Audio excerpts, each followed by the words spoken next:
How about bring them in? Um, hey, we're having too much fun here in church. You're not allowed to do that. 642. Just because everybody else can sit, but Zeke, he has to stand. 642.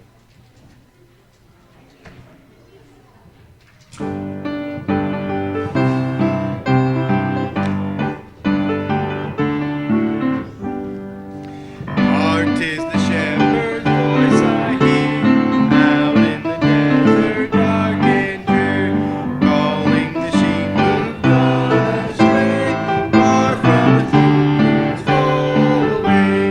Bring them in, bring them in, bring them in from the fields of sin. Bring them in, bring them in, bring the wandering ones to Jesus. Who'll go and help this shepherd kind, help him the wandering ones to find, who'll bring the lost ones to the fold, where they'll be sheltered from the cold. Bring them in, bring them in, bring them in from the fields of sin. Bring them in, bring them in, bring the wandering ones to Jesus. Out in the desert, high and dry, out to the mountains, wild and high. Hark, 'tis the Master speaks to thee. Go find my sheep where'er they be. Bring them in, bring them in, bring them in from the fields of sin. Bring them in, bring them in, bring the wandering ones to Jesus. Right.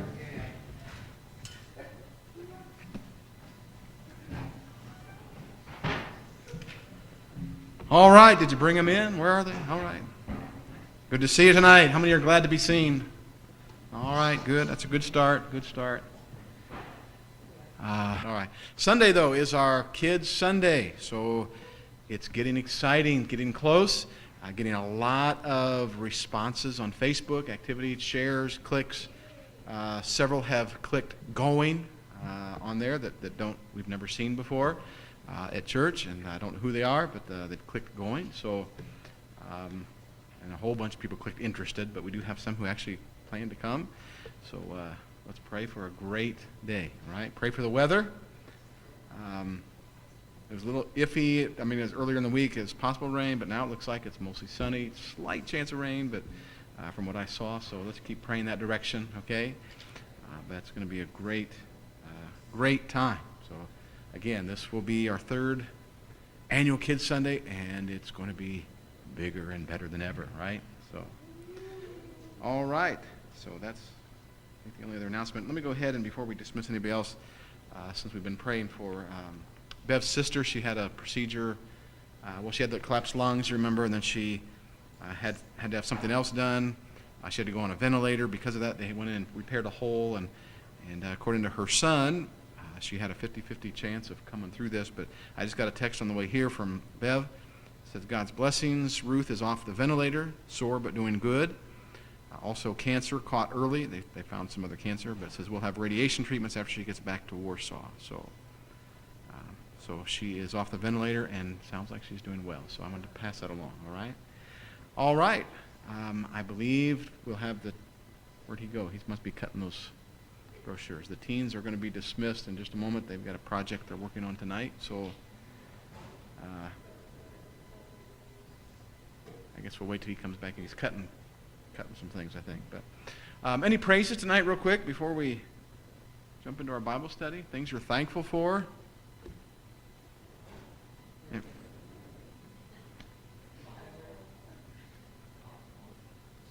Popcorn. All right, he's thankful for popcorn. Anybody else real quick before we divide it? Yes, Linda?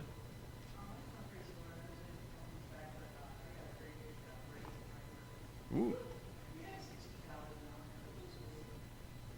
Yeah, all right, good. Amen. So.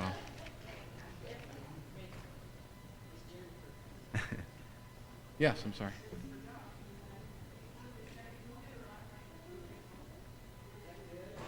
No hitter. That means they couldn't hit his pitchers, yeah. All right, anyone else real quick? If not, go ahead.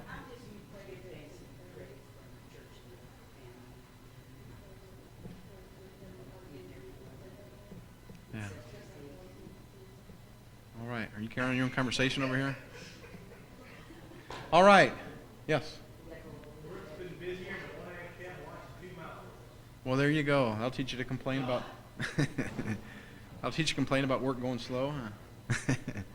All right. Well, let's have the. Oh, Emmy, go ahead. I'm sorry.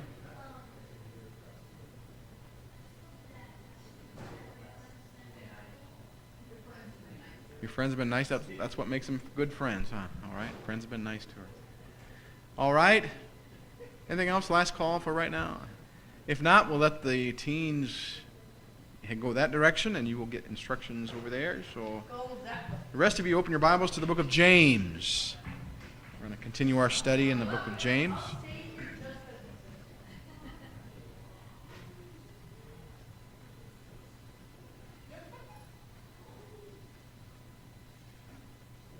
Got one more coming. All right, James chapter 3.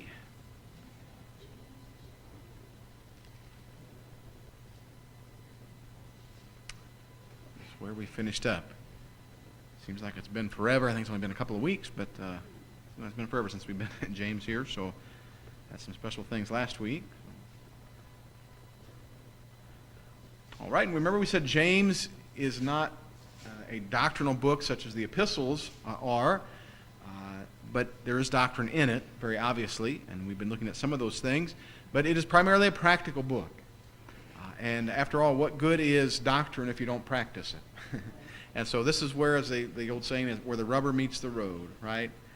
Where things are put into practice that we have heard and learned. As Paul told Timothy, these things that you've seen and heard of me.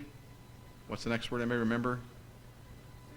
In 2 Timothy or in 1, wherever it's at. But he told Timothy, these things you've seen and heard of me, do. And so it doesn't do any good for us to see and hear and learn if we're not willing to do. And so James is a book about doing. So we talked a couple times ago. We've been talking about genuine faith, right? And how genuine faith results in works, in good works. Works does not produce faith, but faith produces works. And we made sure we got that in the correct order, right? And then last time we began looking at the second aspect of that, and that is that faith results in not just a changed life, but changed speech. Okay? And here in chapter 3, he goes on in verse number 2, where he says, in many things we offend all. If any man offend not in word, the same is a perfect man, a whole man, a mature man, spiritually speaking, and able also to bridle the whole body. And so we just began the introduction a little bit on the background is there were those who says be not many masters. There was evidently a lot of people who wanted to be in charge, a lot of people who wanted to get up and expound and teach. And James just says you better be careful because the more you talk, the more opportunity to say something wrong. And those who are in that type of position, teaching position, are held to a higher standard. Quite frankly. Now, those in the pew have a standard that you are responsible to make sure what you hear jives with what you study and learn. If something doesn't sound quite right, what are you supposed to do? What's that? Yeah, post it on Facebook. Can you believe what?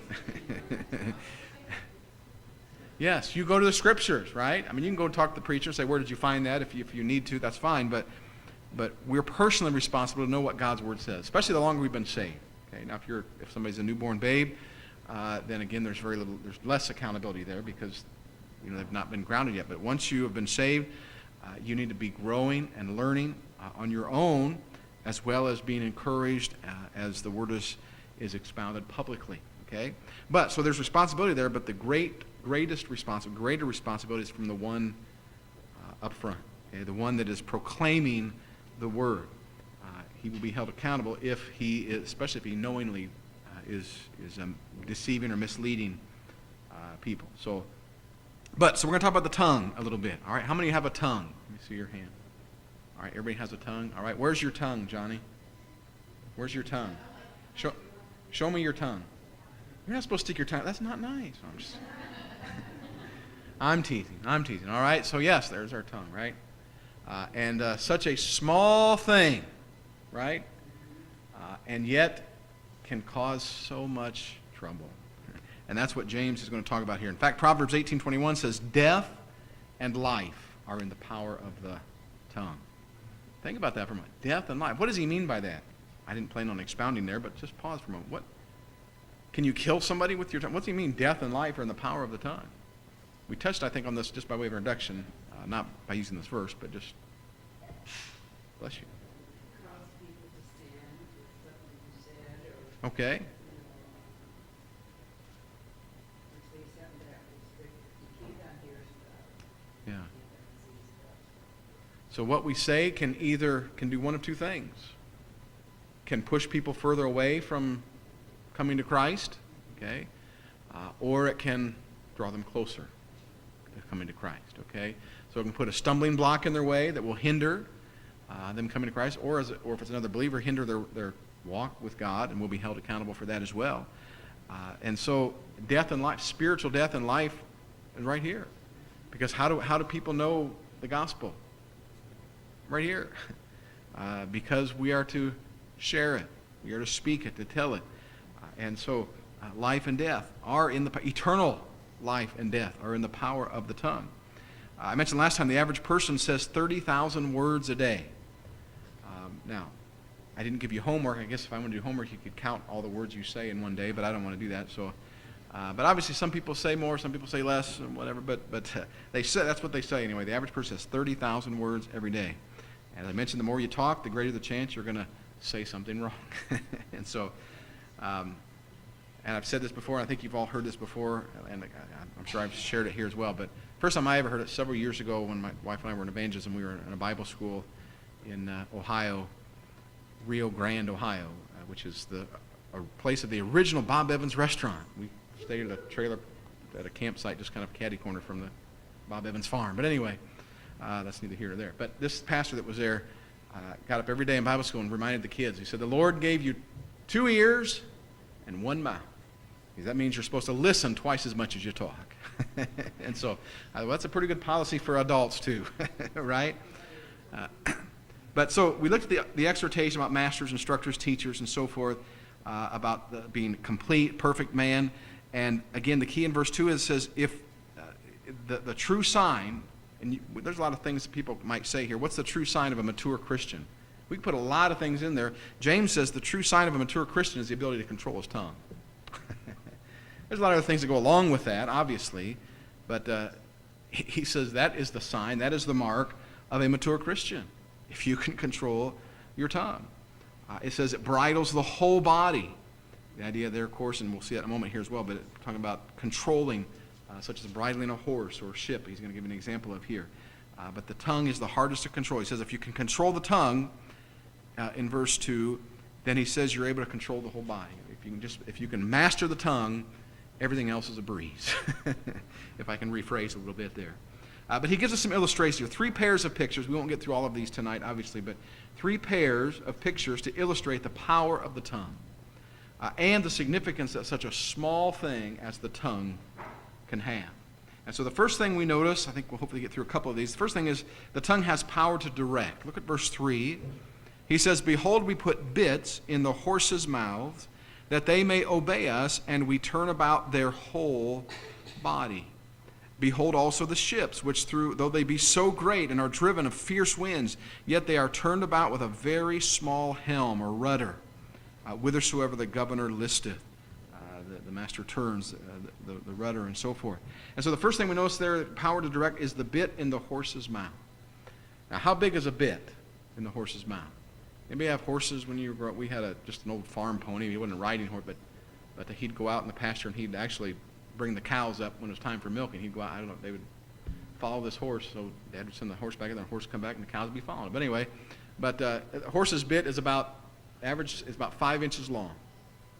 And they say weighs anywhere from a few ounces to a few pounds, depending on, of course, the horse and how big his head is and so forth. But so let's just think about a piece of 5-inch long round piece of metal, weighing maybe a pound or so, controls a horse that is maybe 800, 1,000 pounds. Some of these horses, some are probably even more. Some of those Clydesdales, maybe, I don't know. But several hundred pounds anyway, but that little bit will make that horse pretty much do what you want it to do, right? And there's some training involved, but it'll turn the horse to the right, to the left, cause it to go, cause it to stop. All right, I just had a joke pop in my mind. I've used it before, but it's been a while, so do I have time to tell? I can tell. But about this man, he was looking to buy a horse. He saw this ad in the paper and found this horse a good deal, and so he stopped by, and the man that was selling it was a retired preacher. And so he told the fellow that wanted to buy the horse, he said, just a couple things you need to know. He said, to make the horse go, you don't say giddy up, you say praise the Lord. And the fellow said, okay. And they said, and to get the horse to stop, you say hallelujah. You don't say whoa, you say hallelujah. And the fellow said, okay, I think I can manage that. And so he bought the horse, he gets on the horse, and he says, giddy up. Of course, the horse just stood there. And then he remembered, oh, that's right. He said, praise the Lord, and the horse began to trot away. And so he was riding, enjoying the countryside, and they had gotten up to a pretty good gallop by that time, and he wasn't paying much attention, looking around, enjoying the nature, and he glanced ahead and noticed that there was a sign that said bridge out. It was a cliff, just right up ahead. And so right away whoa! Horse just kept going. So he says, oh, what was that? What was that I was supposed to say? He's panicking, starting to sweat, getting closer and closer, and finally he remembers and he says, hallelujah! And the horse stops right at the edge of the cliff. At that, the man wipes his brow and says, praise the Lord. All right. Anyway, you said I could tell it, so. All right. But that little bit controls that several 100-pound horse. When to turn, when to stop, when to go, all of that. And so it's just a little thing, but controls something massively bigger than itself. The other power to direct there is the helm of a ship, or the rudder, as we said, of a ship. In verse number 4, the ships, which though they be so great and are driven of fierce winds, yet they're turned about with a very small helm. Again, I just did a little quick research there. Again, such a small thing to direct such a big object. Again, depending on the ship, but like a cruise liner is what I looked at, like the biggest Carnival cruise ship. The rudder is roughly about a 15 feet size steel plate, okay? And yet the ship, it is able to control a ship that is 1,000 feet long, 1,100 feet long or so, weighing over 200,000 ton, okay? Just by that little 15-foot piece of steel. So it's 0.015, I think, not that it's that big of a deal, but is the size of a rudder to the ship's hull. I think it's 0.015%. So roughly that anyway. So, but that such a small thing to direct such a big object. And so he says here that the tongue, or words, can change the course of a life. Again, power of life and death, as we mentioned in Proverbs there. But it can direct lives toward destruction or toward salvation. And it's usually when we don't think anyone is around that gets us in trouble, right? Because we'll say something and then all of a sudden we realize somebody's standing there or whatever it is. And so what should we do? Well, we should learn to control the tongue in all circumstances, and we don't have to worry about getting ourselves in trouble with someone nearby. But such a small object, and yet makes such a big difference. And so he says, number one, the tongue has the power to direct. Secondly, and this is another just very demonstrative illustration, it has the power to destroy. Verse 5, even so the tongue is a little member. So just like the bit, just like the helm, a little member, and boasteth great things. Behold how great a matter a little fire kindleth.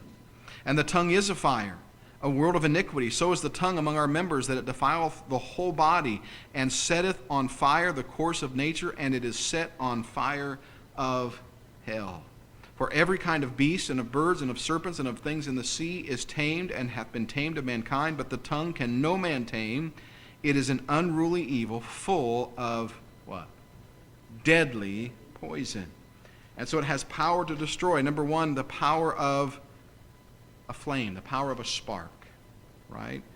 The power of a spark that can cause massive destruction.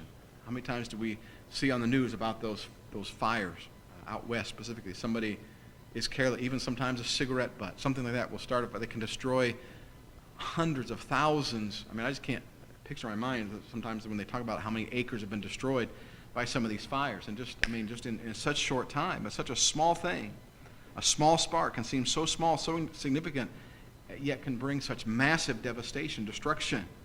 The Great Chicago Fire of 1871. Anybody know how that fire started? Nope. That's the legend. But it wasn't from Mrs. O'Leary's cow. You know where that story came from? 10 years later, and you can, again, if you're that interested, look at your own research, but 10 years later, a reporter admitted that he made it up to make it more sensational of a story. Can you imagine a reporter lying just to make it sound? But 10 years later, guess Mrs. O'Leary, she had to move. She was a recluse. The only time she came out of church was came out of her house was once a week to go to church. That was it. She lived because everybody blamed her for this massive fire. She was an immigrant, an Irish immigrant, which in those days made it worse. But anyway, she was, just shamed, and she couldn't, and she always carried that burden, even though she didn't start it. But they were asleep in their house when this fire started. And so they surmise, I suppose we could say nobody knows absolutely for sure, but they think it started when a spark from the chimney landed on the barn and ignited the barn on fire. And yet, at the time, such a small spark, but before it ended, 17,450 buildings were destroyed. Over 300 people died in the Great Chicago Fire, and 90,000 people were left homeless, homes destroyed. And so started with just a little spark, right? Just a little spark did that massive destruction. And the damage, even these forest fires, can the damage be undone? No. After many years, you might see some new growth, but you can't undo the massive damage, destruction that was done. So it is with the tongue. Words can never be taken back, right? They can never be taken back. They can be forgiven, but they can't be taken back. They cannot be erased. And so we need to be so careful. Not just especially to those closest to us, okay? So husbands, wives, parents, with our children, you may make some comment of disparaging to your child and long forget it. That child will not forget it, okay? And so we need to be so careful. It can affect their lives, forever. Now, we don't go around looking for offense. I know nowadays you can't say anything because somebody gets offended and they have to have their own little padded room and a coloring book and that kind of thing. But, but no, the point is we need to be careful what we say to our wives, to our children, and so forth. And it can make a very real difference. And so, I won't ask, obviously, for personal examples, but probably all of us can remember some conversation or something from the time of our childhood that either impacted us positively or negatively from our parents. And so it's just a small thing, but can have such great impact. And so just as a fire spreads, so do words spoken by a tongue that's untamed, that's out of control. And by the way, there's always someone, it kind of almost takes two people for the spark to land somewhere and spread, right? There's always some who are willing to listen to the destructive words about others and then spread it until the damage becomes extensive. And so not only is it never justifiable for us to gossip, but it's never justifiable for us to listen to gossip, right? And what is, by the way, because I've mentioned this before as well, but sometimes we have this misnomer of what gossip is. What is gossip? Untruths? Well, not necessarily, but Okay. Not necessarily. you should be carrying the story. There you go. Sharing a piece of information, specifically something that is disparaging of someone else, that puts them in a negative light in somebody else's mind and heart and so forth. I mean, I don't think anybody would care people sharing good things. Do you know what he did? Boy, he's so great. But anyway, gossip it's not just untrue. It's not just because it's true doesn't mean it's not gossip. Okay, and so that's the point I want to make there. It's never justifiable to start a rumor or to repeat a rumor or even to listen, right, to a rumor. Otherwise, we're aiding in the spread of the fire. But look what he says in verse 6 here. And you can't, again, get any more plain than this. Or as they say on the farm, any more plainer. All right? But look at verse 6. It says, the tongue, it says, the last part of the verse, defileth the whole body and setteth on fire the course of nature, and it is set on fire from where?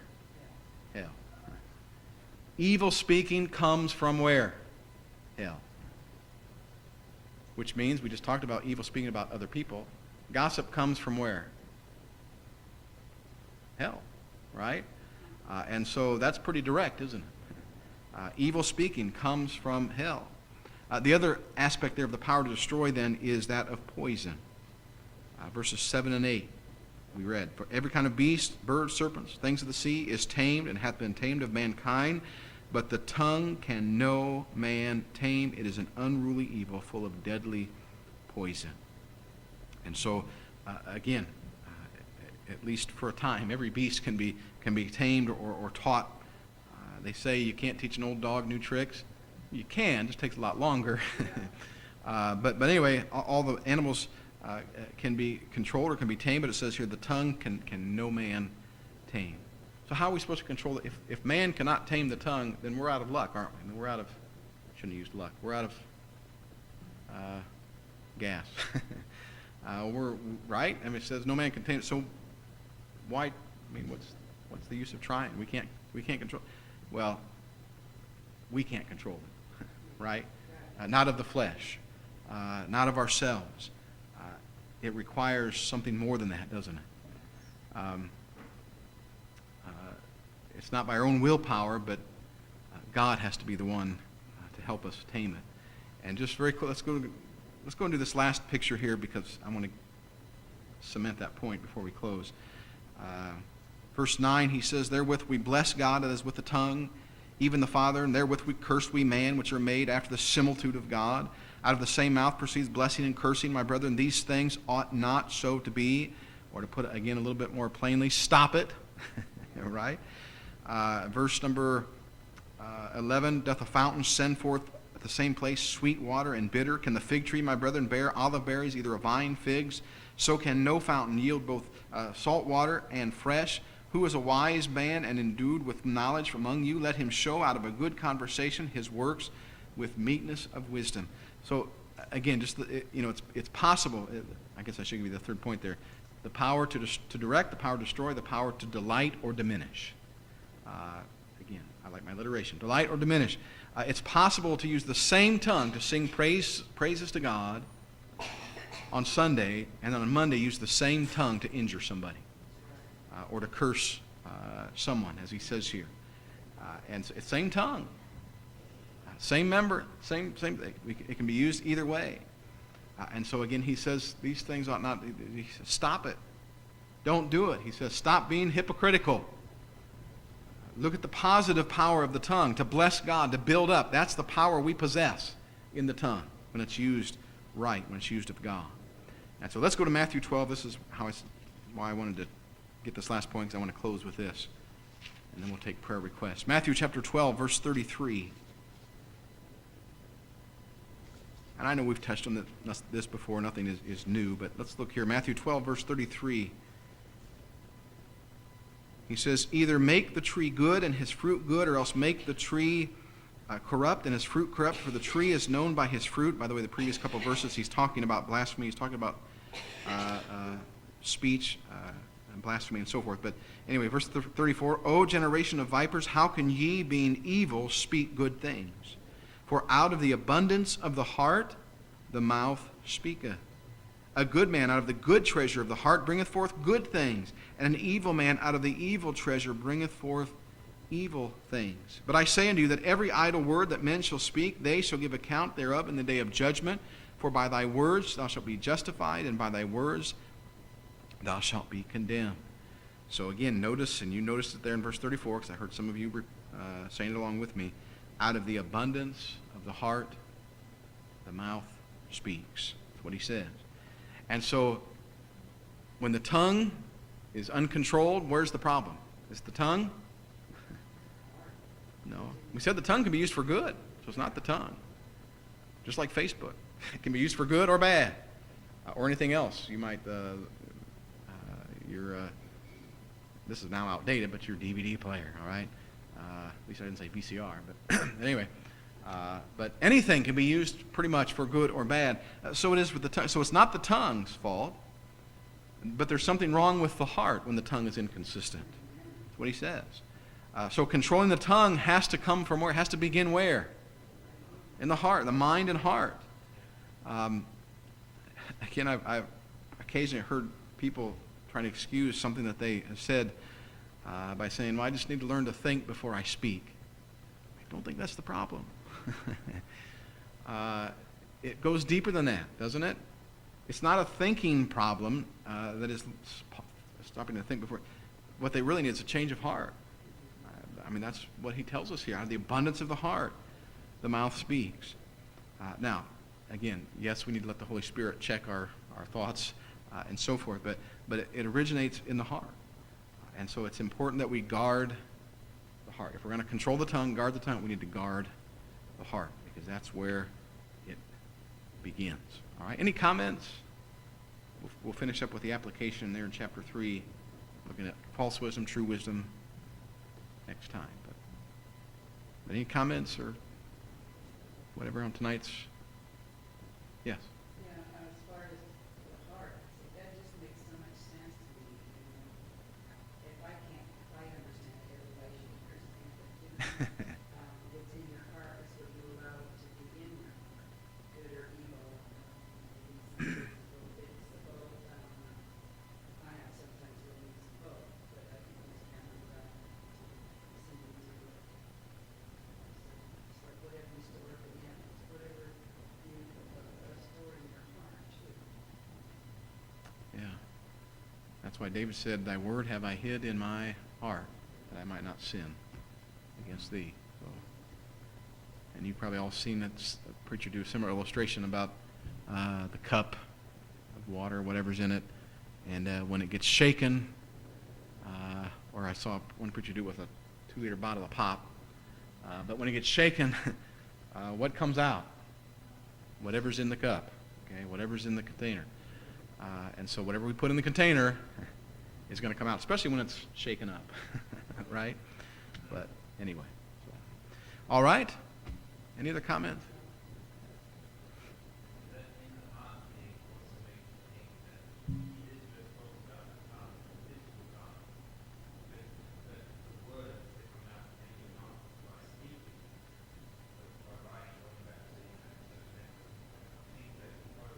Yeah.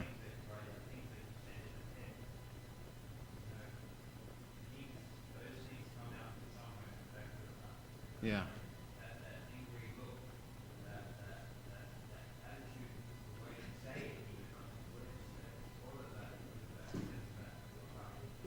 Yeah, that's a good point. Everybody hear that? That's a good point. So anything that exudes from our conversation, that King James calls it, but it means our whole life, our whole demeanor, everything, not just words, but how we respond. But so, yes, good point. So,